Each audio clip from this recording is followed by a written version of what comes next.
Well, howdy folks, how's it going today? Hope everybody's doing really good. Well, we're getting ready to remove the neck off this Alvarez yairi 12 string. This is a 1985 dy76 model. I've already removed the bridge, and I've ordered some rosewood blanks. I'm going to make my own. I was looking to find a direct replacement or something close, but the pinholes are different. Sometimes they're always on a diagonal, and the ones that I've found have been on a different direction of diagonal, so they wouldn't work for me. So I'm going to make one anyway, but today we're going to try to get the neck off and see what's going on, and hopefully we can get it off with no hiccups. So I'm going to pull the piece of fret wire out that's just past the body joint right now. I'm heating it up with my soldering iron that I have here that's designated just to this. It's got a groove filed right in the end of it, so it rides right on the fret. And I'm sure these are glued in, so it's a good idea to heat them. Be less chance of ripping some wood out with it, so I don't use solder. I've seen that done. I really don't understand what that's all about, but just get it good and hot and you should be in good shape. Alright, so get my fret pulling pliers out here and try to get this started. I keep them pushed right down to the fretboard too, and I just take a little bite, maybe 1/8 of an inch, let the pliers lift the fret wire out. Don't pull on it yourself. Okay, that's nice and clean, no chip outs. I'm going to mark it in which direction that it was pulled to, just so it goes back in the same way. Okay, so the fret wire come out nice. What we're going to do now is drill some holes for the foam cutters to go in. I'm going to start that about right there. I had to get my reading glasses, folks. That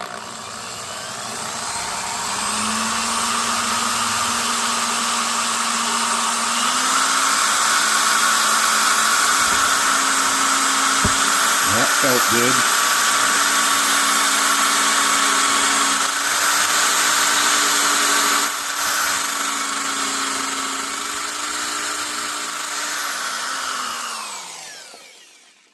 Well, it felt like it dropped into a cavity in a couple spots, so that's a good thing.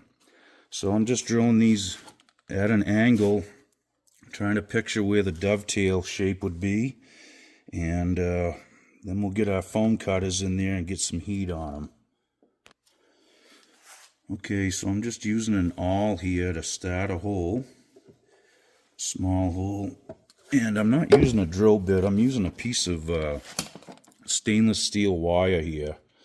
It's about 1/16 of an inch, and it works as good as a drill bit, and it won't break off like a drill bit inside the guitar, because that's a long day when that happens. Okay, here we go.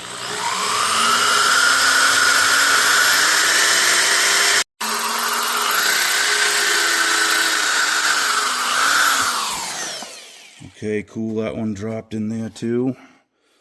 Definitely in some sort of cavity inside there, so that's a good thing, hopefully. Okay, so now we're putting the guitar in the neck removal jig here and getting ready to put some heat in there with the foam cutters. I just bought a brand new set of Foam Factory hot wire Foam Factory foam cutters, so anxious to try those out today. They seem to work really well. I was using some wire coiled up, and I'd use the barrel of my soldering iron and coil the wire around it and use that for heat. I did that for quite a while. I got a nut that's kind of messed up. I got to get that on there. Okay, it's just a stubborn thread on the end of the all thread here. So the neck jig basically just kind of holds the guitar in place while you're performing this little operation.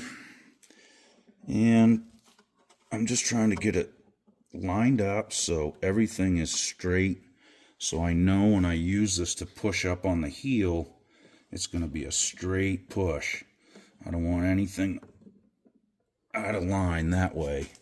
So that's looking pretty good right there. I'm going to check the clearance around the waist of the guitar here. Just make sure nothing's touching. We've got it all padded anyway, so let's get to it.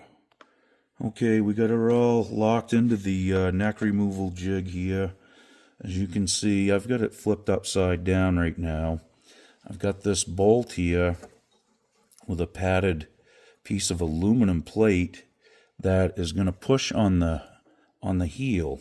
So once we get heat in there, we're going to use that bolt to apply some pressure to the bottom of the heel and hopefully start the neck up towards the top side, towards the sky, if you will, when it's flipped over on its back. So the next thing we're going to do is put the foam cutters in. Everything's lined up in the jig nice and straight, and everything's going to be a nice straight push. So let's get the foam cutters in and see what happens. Okay, we got the foam factory, hot wire foam factory cutters in. I just snapped them on, and we're going to let that bake for about 10 minutes in there and see what happens, see if we can get any movement started, and hopefully it comes out good. Now, supposedly these are dovetail joints with hide glue, so if that's the case, then this shouldn't be that big of a deal. I do have clearance to cut this off with a saw. The owner told me if I got to do a kung fu neck reset to do it, but I'm going to try to get this off the traditional way here, so to speak, and hopefully it will come out of there nice. Okay, it's been about 5 minutes or so. Starting to warm up. I'm starting to smell like I don't know, the glue is starting to like put off some sort of scent. It almost smells like food maybe. So maybe it's hide glue, hopefully. We're just going to let it go another 5-10 minutes maybe and try it and see if we can get any movement. I got to be careful here too because the heel's been broke and re-glued once before. So, that could pop off in this process as well. It's just part of, the way things go doing this stuff. It's not pretty. It's a major surgery on a guitar, so you just got to take your time and keep looking everything over close. Okay, well, we're starting to get a little movement here. I don't know if you guys can see that or not, but the fretboard extension is starting to move nice. I think it's starting to lift too. I'm going to let it get just a little warmer, and then I think I'm going to put some pressure on the bottom bolt and push on the heel a little bit more. Okay, folks, so as expected, which I really was nervous about it, but the previous brake on the heel cracked again. So this is coming off in 2 pieces, but it's not a big deal. Okay. There we go. Come out of there okay, but like I said, the heel just was broke previously, and it's broke right in the same place. Okay, so we've glued the heel back on, the piece that was left in the guitar body, and what we're going to do now to reinforce this, because I don't trust this, it already broke once. We've taken the heel cap off, and I'm going to put a 3/8 dowel right down through there and go right through that break. Now I got to be careful because we have a truss rod here to deal with too, so we can't go too deep. We don't want to drill into the truss rod. So want to get it down there as, as far as we can, though. I want to get as much of this dowel spanning the crack itself, so it will really help stiffen that up and reinforce it. All right, on to the drill press. Okay, well, we're all set up in the drill press here. Get everything pretty much centered right there. Just going to lock everything into place, don't move, and I think we're going to be looking pretty good. I might put a clamp on there as well, just to help hold it. All right, I think we're good to go here. Here we go.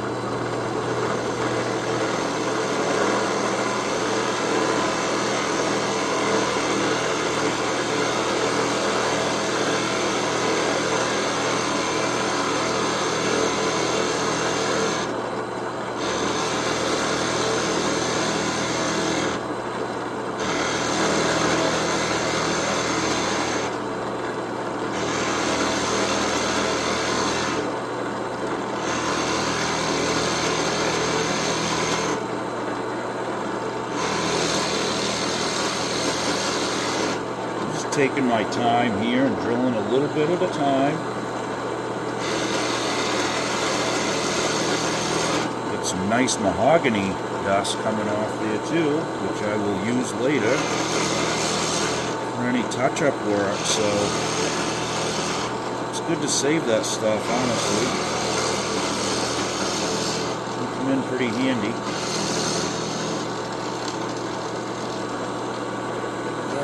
Let's go a little bit more here.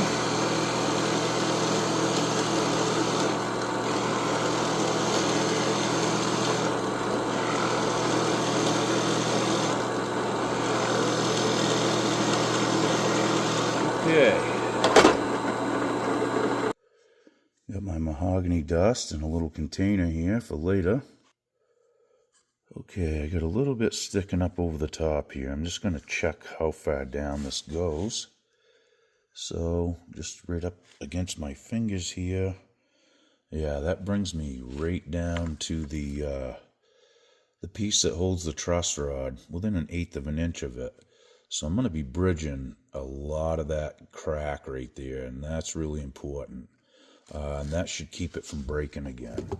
Okay, let's get some glue in it. All right, I'm using some Loctite Express wood glue here. It's got a 10-minute clamp time on it. I'm going to put a generous coating of that on here, and I'll give the old dowel a nice twist as I put it in to make sure it's got plenty of glue and plenty of coverage in there. I'm going to put a little bit in the hole too, and then just start the dowel in. Okay, here we go. A little twist, and we're going to push it down as we go. Now, I could have drilled this even tighter, so it would have, you would have had to pound this in, but the problem with that is it kind of pushes out a lot of the glue.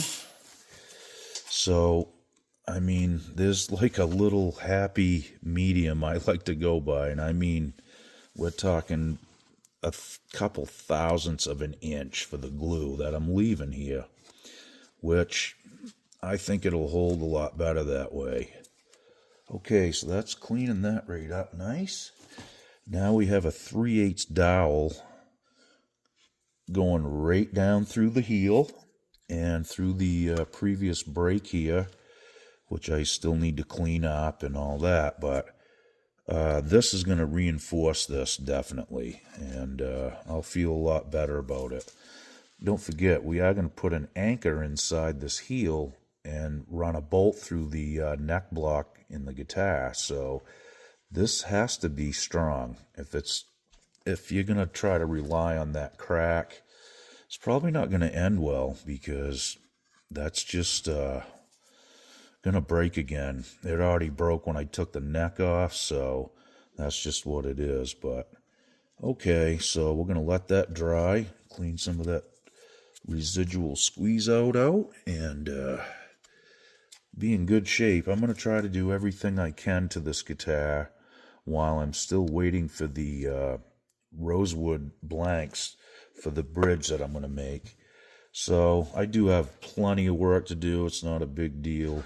It's not like waiting on parts or anything like that. There's plenty to do. So this was one step I wanted to complete while we're right in the process here. Okay, so while this dowel was drying, the one that I put in the heel here, I took I dug out my X-Acto knife. I've got a knife with a curved blade on it here. What I ended up doing was going along the glue line to try to flush that down so you can't really feel it at all. And it took a long time to do that, but it feels pretty darn good right there.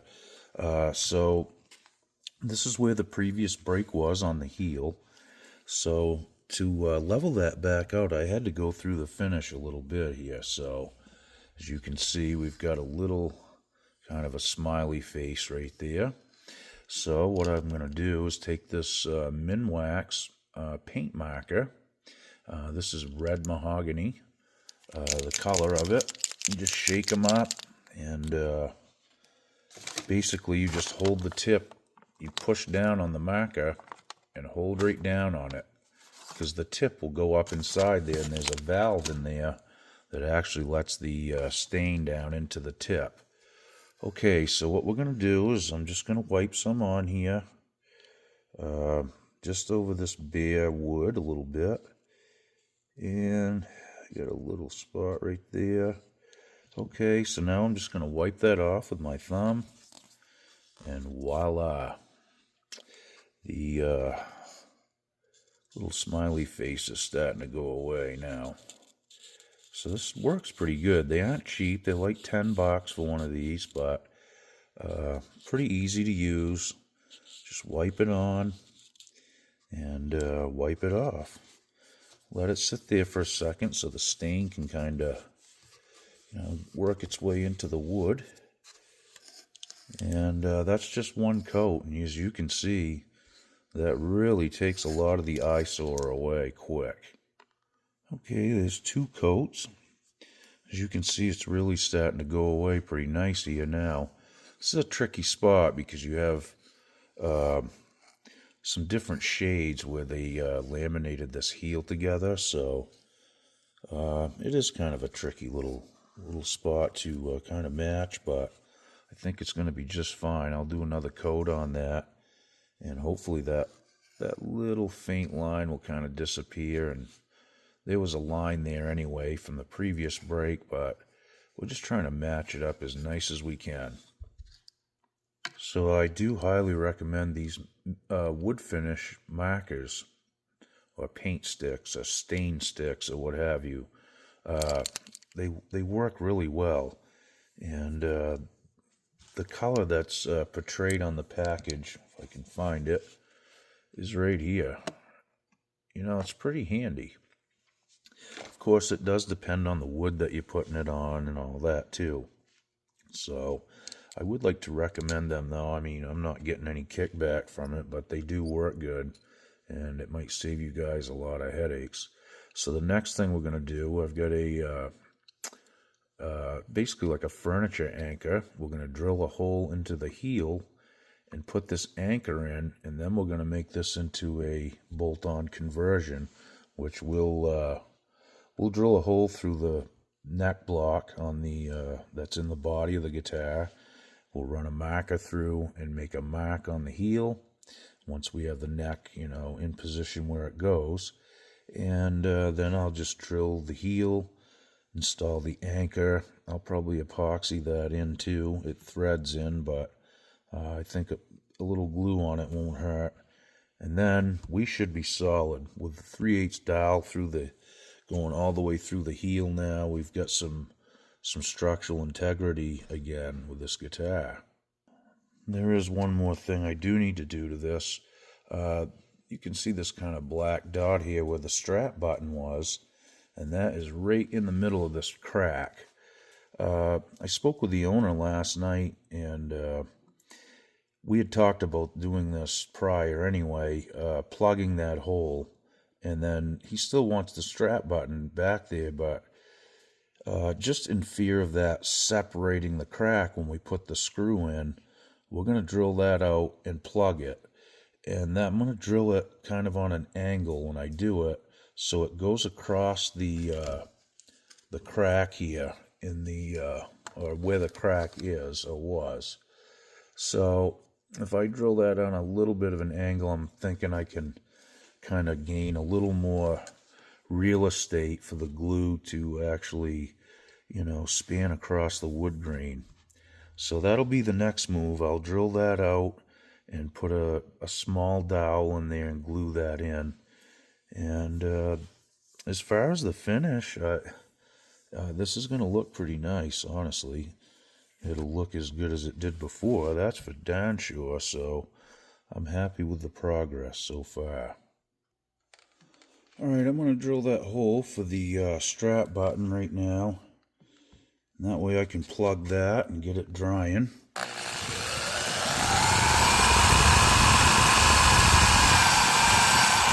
Definitely hit a cavity there as soon as I broke through.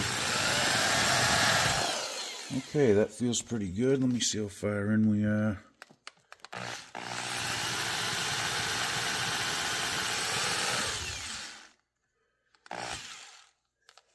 Yeah, I think that'll be just fine for a plug there. So let's get that hole plugged up. Then we can eventually put a new strap button on here. Okay, little tight bond and some glue. And we'll get this baby right in there. Alright, we're going to give it a little spin on the way in. And there we go. Okay. We'll get a rag and we'll clean that up. Let that dry real good. And then we can relocate our strap button here and not have any worries. Now, it did go in at a little bit of an angle, so I went across the brake some too, which is helpful. Okay, so instead of using a clamp, what I'm going to do here is just take a piece of masking tape and I'm going to wrap it right over the plug because there is some sticking out still, which I'll have to flush that down. So we'll take the masking tape, we're going to go right around the heel, and we're going to push that plug right in nice and tight with the tape. And we'll let that kind of sit there and do its thing. Okay, now I think the next thing I'm going to do is flush off this first initial plug we put in, the 3/8 dowel that goes down through the heel. So I do need to flush that off so we can put the heel cap back on eventually. And I don't want it catching on anything while I'm working on it, so I'm going to clean that up right now. Okay, I'm going to use this Japanese back saw that I have here. It only cuts when you pull it backwards, so it's really thin too. It's like 10/1000ths of an inch, so it doesn't take a very big cut. Now, I'm just being really careful. I'm trying to save all this material where the heel cap hooks to. I don't want to take any of that away. You do have to watch that with these saws because the teeth are very, very sharp, but you can do some really intricate work with them as well. Alright, almost through the dowel. This is when you got to be really easy. No pressure, just let the saw do the rest of it. Okay, that takes care of that. I probably will flush that off a little better with a chisel. Take my time, then I'm going to go around that with a little bit of CA glue just on the very end of it, just to be sure. Okay, I'm just going to take a file here, and I've already hit it with a chisel, but I'm just going to take that file to it just to get it a little more flat right there. Pretty nice. I'm really just being nitpicky at this point, but that's just how it goes. It slows me down, though. That's the main thing. Sometimes you get rambunctious and try to do too many things at once, and you can't do that with this kind of work. You really have to be patient. Okay, that's pretty good right there. You just got one little spot I'm going to touch right here. Again, I'm just filing this dowel off flush with the bottom of the heel, so when we put the heel cap on, we don't have any gaps or anything. This stuff matters, folks. It really does. I mean, that's the first thing that shows up is a gap or a crack somewhere. Nobody thinks about all the work that went into the guitar to put it back together, but when they see the first little sign of a repair, it's the last thing they remember. Okay, we're going to call that good right there. It feels nice and flush. Okay, so I just spent the last 20 minutes looking for the paint marker that I paid $10 for. I found it after a while. I'm just going to put a little bit on this dowel. Not that anyone is ever going to pull the heel cap off to look, but I don't know. It's just for my own peace of mind, I guess. Okay, I'm going to put my marker in a safe place here. Okay, well, that's about as far as I can go on this guitar for now. I'm waiting for the rosewood blanks to make the new bridge, and I really can't do anything as far as, trying to find the angle until I get that installed, and I know what the height is. Once I get that, I'll determine the neck angle. We'll drill a hole through the neck block. We'll put a furniture bolt anchor into the heel, epoxy that in. Then we can put the guitar back together. We'll glue everything, of course, the way it was under the fretboard extension, which will need a shim as well. We're going to have to put a shim there and probably a small shim in the joint where the heel meets the body. Hopefully we're not going to be able to see it when we're all done. That's the goal at the end of the day here.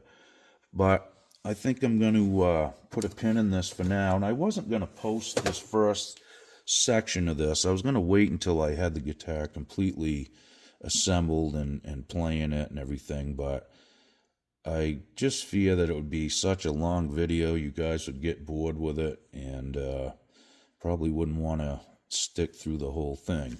But I would like to end on this note, and this is for the repair guys involved out there. The dovetail on this is about a 1/2 inch thick, so from the body joint back, you're at about a 1/2 inch. And there is a dovetail there, and it is hide glue. I have determined that. I dug a piece out. It was an amber-colored glue. It almost looked like crystallized glass, if you will, and that's a telltale sign of hide glue or some sort of protein glue. So I think that's probably going to be it for this one, like I said, but I did want to share this information about the Alvarez yairi dovetail and the neck pocket, because I didn't know for sure, if this had a dovetail or not. I kind of had to find out on my own. There's no info really, and there's no videos of anyone resetting necks on these that I could find. Now, I did find some footage of the yairi factory, and I could see that it was a dovetail. So I was pretty much 100% sure of that. And this would have probably come right out slick as a button, but like I said, as soon as I started to wiggle the neck to try to gain some upward motion, it broke at the previous heel crack. So at the end of the day, I just thought it was the right thing to do, at least in my world, to cut the rest of that heel off and leave that in the dovetail. I also cut the piece off the bottom part of the neck where the neck tenon is, because that was where it broke. So some of the dovetail did come out, probably half of it. So I cut the existing half that came out off the neck, glued that back into the body. So now it just looks basically like we sawed the neck off with a saw. It's not really my preferred method, but I just wanted to pass the information along. It is helpful to people that are doing this kind of stuff. Or if you're even thinking about doing it and you're just unsure if it is a dovetail or if it's epoxy. The Japanese are known for using some pretty heavy-duty glue over there. I bet there's not a lot of repairmen in Japan. Maybe they probably don't work on Yamahas these other Japanese guitars. They are hard to get apart, some of them.